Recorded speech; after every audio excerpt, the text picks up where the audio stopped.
Hello everyone, it's Kay here with another of the Cards for Occasion series sponsored by Handy Hippo. This is series 2, episode 9, and I've not gone bonkers or crazy or loop-de-loop or anything like that, but this week we are dealing with Halloween. The way this year is going, I think you could expect Santa Claus within the next 4 weeks. It's happening very fast in my house, I can tell you. But however, here we go. So this on the table here was my design team package. I have some lovely tape, some ribbon, and a kind of suede effect ribbon there. I don't know quite what you'd call it. It feels a bit like a synthetic velvet, if that makes sense, and this Carta Bella paper stack, which has been an absolute delight. I have to say, it's 12 by 12, it's double-sided, it's extremely good quality. Carta Bella do really nice paper stacks, and they tend to put everything into their packs. I'll show you what I've got left. That's the front cover, and these bits actually you can cut out and use again if you'd like to. There's a 12 by 12 sheet of sticky bits which were absolutely brilliant. Then this is the quality and thickness of the card, probably about a 280 GSM, I'm not absolutely sure, but it is true Halloween style with creepy crawly spiders and a black and orange spotty dotty. Then there's the ephemera, which is absolutely beautiful, or cutouts, whichever you prefer. All ideal for the celebration in itself. Sadly, we don't go to these lengths in the UK, but I can quite foresee the time that it might all just turn around. We do tend to follow trends in this country. There are 2 pages of this kind of thing, 1 page of the sticker, and then we go into the actual pad itself. 2 sheets of this with the days of the month, so you could in effect do a Halloween advent calendar type of thing if you wanted to. All the numbers and so on are there with paper package, paper design on the back for matting and layering. And then there is this lovely one, orange and cream, but here are all the banners that you can cut out and use on your projects. Great quality, really. Oh, that's my card, sorry, I'll take that out, that's nothing to do with anything. And then another of the spider with the spotty dotty on the back, this kind of jacquard pattern, which is very good and gloomified for the occasion, to put a bit of scare and stuff into the proceedings. This lovely sheet here, I don't know if the camera will pick it up, but it's skull and crossbones in all the different little starlights. Very amusing, keep the children occupied for a long time. And there is the second of the banners.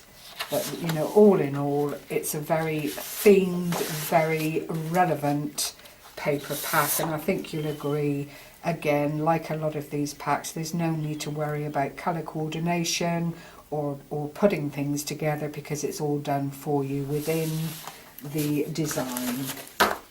As I say, it really is very good quality. I don't think you'd be disappointed with any of their paper pads. I have seen a couple of other ones. I actually bought, a little while back, a Carta Bella, which was all around kitchens and recipes and mixers and that kind of thing, with the plan to make a recipe book to hand on to my niece, which I've not yet got round to, but I will. So that is the paper or cardstock. It's really too good quality to be considered paper, and the ribbon. Now I've strayed a little bit off the straight and narrow this week in the project that I've done, because I was on YouTube, as one does, and I'm just looking through at various bits and pieces, and there's a lady on there that I follow quite regularly who is a Stampin' Up representative in the UK called Poodles, and she came up with this absolutely wonderful idea, which I'm afraid I've craft lifted and used for the purposes of this video.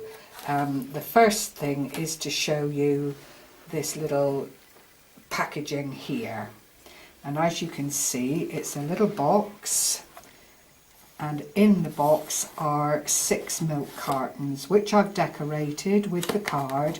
I've put some black and white twine through the top, having punched a hole in the flap over bit on the top of the boxes. They all come out like this, so if you're only giving to neighbourhood children, then you've got your little carry-all to do it all again and fill them up.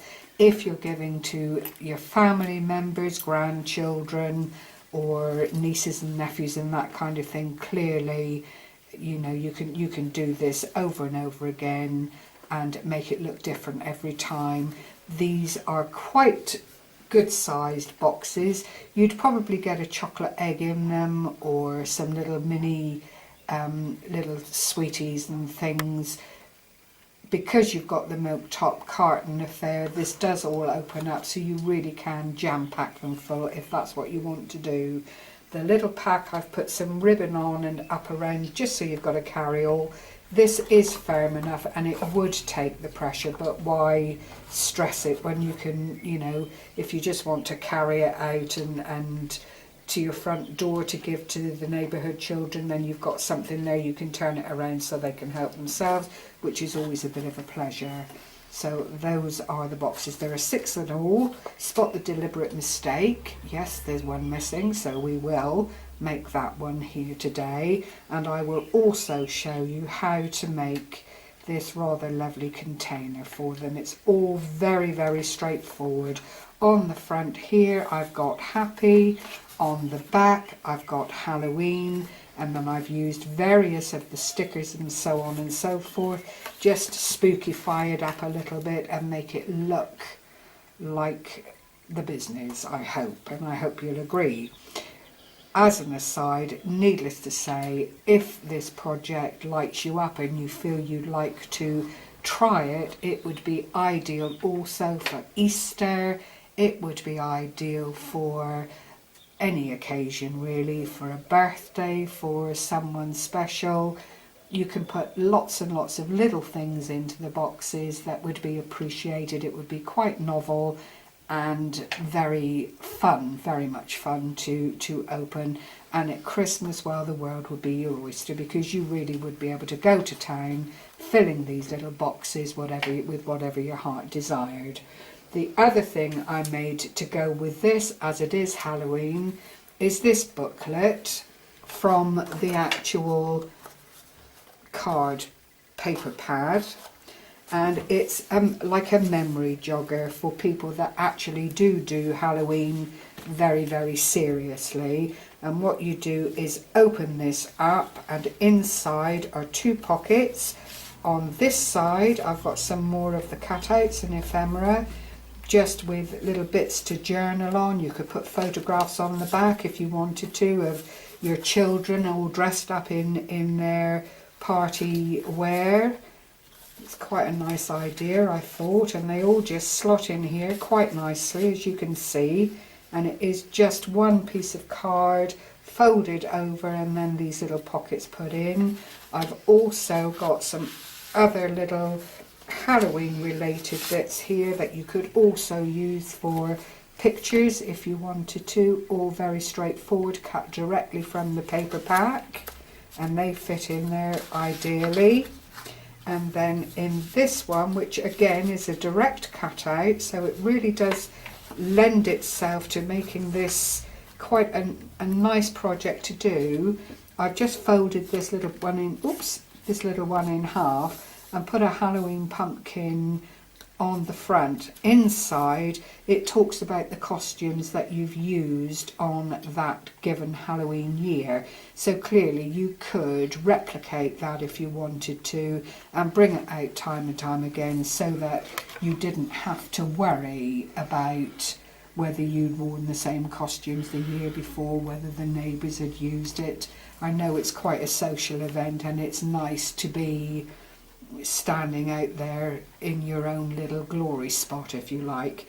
So that is the other thing that I made. It just closes over, there's no tie to it. You could always put a bit of ribbon around it and just tie it off to keep it safe, but it also, if you were to make this up in advance, will sit in this little box quite comfortably, nestled in with the milk cartons, and I thought that was just quite a nice idea. You'll see that it will, if I put the milk cartons in the back, it doesn't look out of the way as a completed project. There's the little book part, and then the milk cartons sit in front. You can still lift this up and carry it wherever you want it to be. So I'll put these other two into the little holder and we will go on to make one of the little milk cartons. So what you need, I've already, for the sake of this little tutorial now, I've already cut out what I need so that I don't have to be doing that and wasting your time. So you want a piece of card, which I've put under here.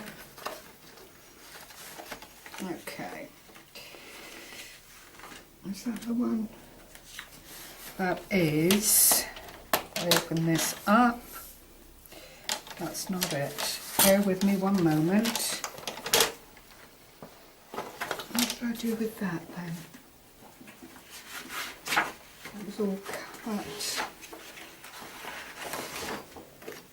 Is that it? That looks hopeful.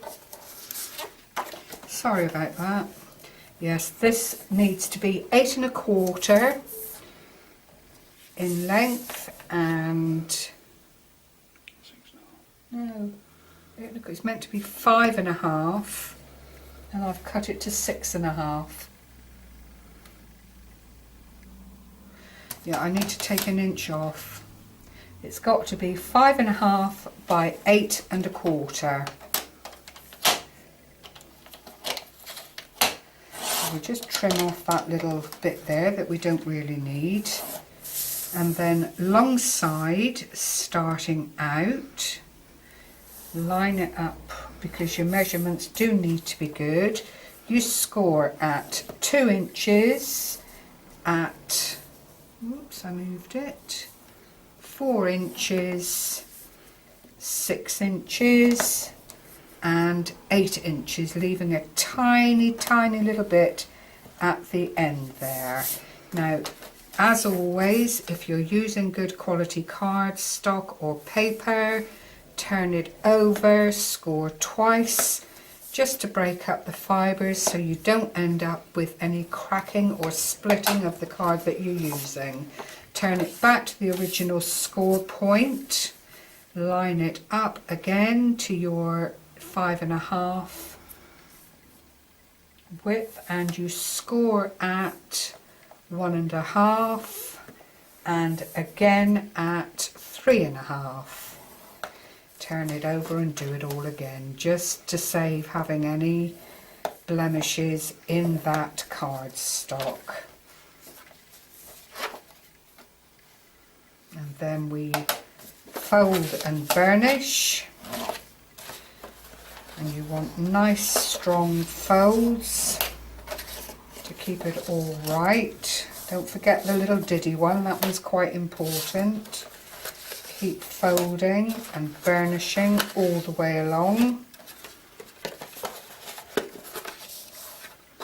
Now when you have done that, you've got your card in front of you with the little edge to your left. We are going to get rid of, I've got to make sure I get this right. Now have the card with the scores facing you is the best way to do it. And we're going to cut out that corner there because we don't need it. And we are also going to cut down to the score line, the horizontal score line, so you've got these little cuts which allow it all to fold over like this. And you also need a 5-inch score. That's the one I didn't do. I knew I was doing something not quite right. But you score on what would be the right side of your card. You score at 5 inches, and I'll tell you why when I've done it. This is the lip of the carton. So if you fold it and burnish it, but you burnish it in the opposite way, all of these lines have been burnished and folded toward me. The top one has been burnished and folded away from me. So you get that idea. And that becomes the top part of the carton. This little bit here that you put the little hole in, if you see.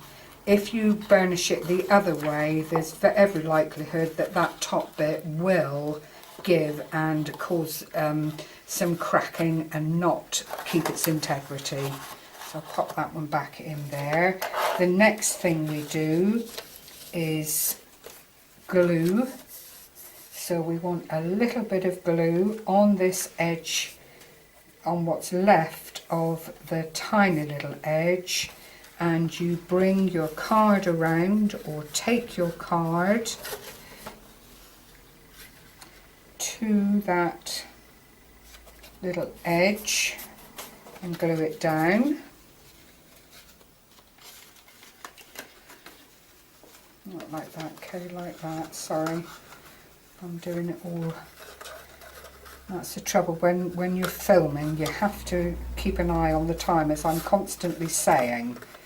But I'll do this again. Obviously you will be much more careful than I am at this stage. I'm just trying to anchor this down now. And I think I'm going to need a drop more glue.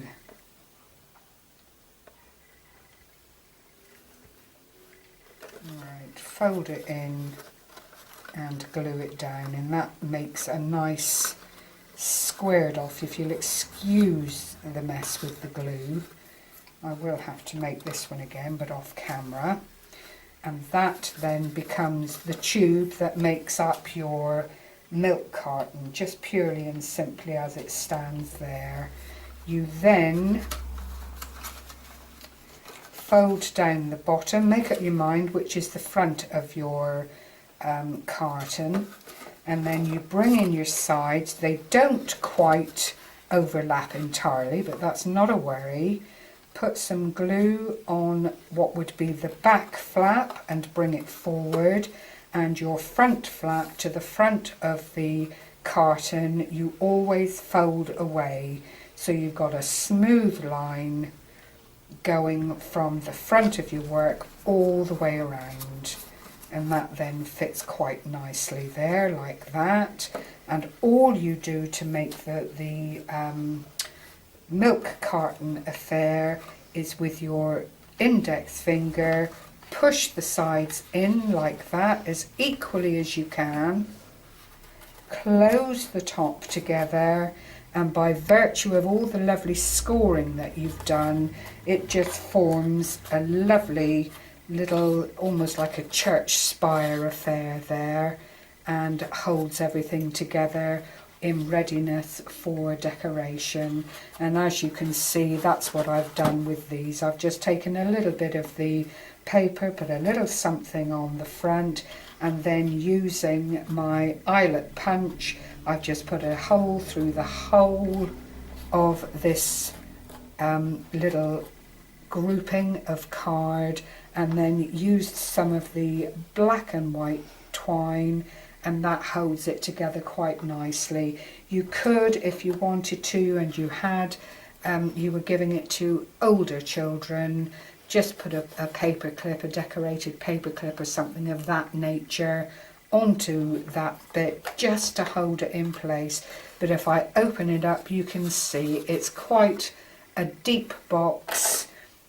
I can put my scissors in there, so it gives you an idea of how much you could actually get into the box and, you know, utilize the space of. So I hope that is clear. If there are any worries, then do leave a message at the bottom of this video and I will get back to you. That then fits into the little box, and there is just a very lovely Halloween do-it-yourself kit is what I'm calling it, with everything that you would need to organise your Halloween festivities, including feeding the local children with wonderful little tidbits of sweeties and whatever else you would feel it appropriate to give them. So I hope you like that. The other thing I will do is go through making up the base, which we will do next, but I've run out of black card stock, unfortunately. I've only got little bits left, so I'm going to have to use a different colour, but it won't affect, obviously, the outcome of the preparation. Gary, you couldn't get me a ruler, could you? I forgot to bring him a ruler. Sorry. Oh, I don't want a little one, mate. Right. Now we're going to do the carton holder. You need 2 pieces of card. The base is 9¼ inches. I'll just check this out because I've cut it and now I need to be sure that I'm not telling you lies. 9¼ inches by 7¼ inches. That's your base. Your second piece needs to be 11½ inches by 6 inches, and this forms the separator that fits in the center of the box. So to start off with, we get our card, decide which way is the right way, whether you want decorative or plain, it's entirely up to you. Put it onto your scoreboard and you score at 1½ inches. This is the easy one. 1½ inches on every single side. So that's 2, that's 3, and 4. And it really is as simple as that. Fold and burnish as always. This is a good card stock. I've used it before at 250 GSM, and it really does what you want it to do. I'm just going to score the other way as well, just to cover my options, to make sure that there are no splits or tears in the card. This is just scrap card I'm using here. And then we have to cut and wedge the corners. So you cut down to the horizontal score line, cut out a little wedge of card, and this just reduces bulk for when it comes to putting the card together. And whichever way you cut the mirror image of on the second side. It all comes together quite nicely. So that one goes to there. So then you see we have our 4 areas ready for folding. I always put my corners to the inside so that you've got smooth lines going around the edge of the box. I'm again using my glitter glue. It's not glitter, it's art glitter. It's just a very fast drying, very strong glue that really is excellent. I can't recommend it highly enough. You will find that on Handy Hippo when it's in stock. I believe at the moment. They are currently out of stock, but there is, or has been very recently, so you really are best advised to sign up to the newsletter for Handy Hippo. They've just had a 15% off their card making, and that includes all the designer pads and paper, and these things usually last for over a weekend period. So, you know, if you're in a position to be able to use that service, I would advise you to take the opportunity to get those bargains in place. Right, what you need to do then is fold this card stock in half.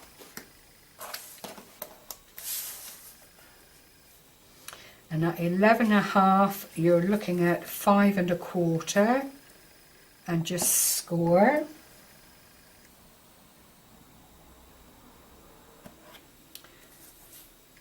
We also need to score at, I need to move it along, 3/4 of an inch. This is the long way. And again, so that's 3/4, that's 5 3/4, 5 3/4, beg your pardon, in the wrong place. And then we go out to 10 3/4. So what you end up with is a lovely tent fold. If you score and score again towards you, and then that middle one, oh, I've done something wrong there, haven't I? Take it back to the thing, 5 3/8, 5 3/4, missed it entirely. Right, you come back to that fold again, so what you end up with, oh my word,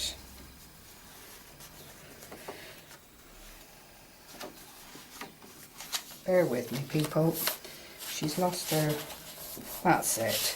When you fold it in half, you end up with that situation. So you've got like a witch's hat affair when you look at it from the side. When you look at it head on, you've got a lip on this side. Turn it around, you've got the same lip on the other. Ideally, you measure and mark what is the center of the box. You can do it before or after.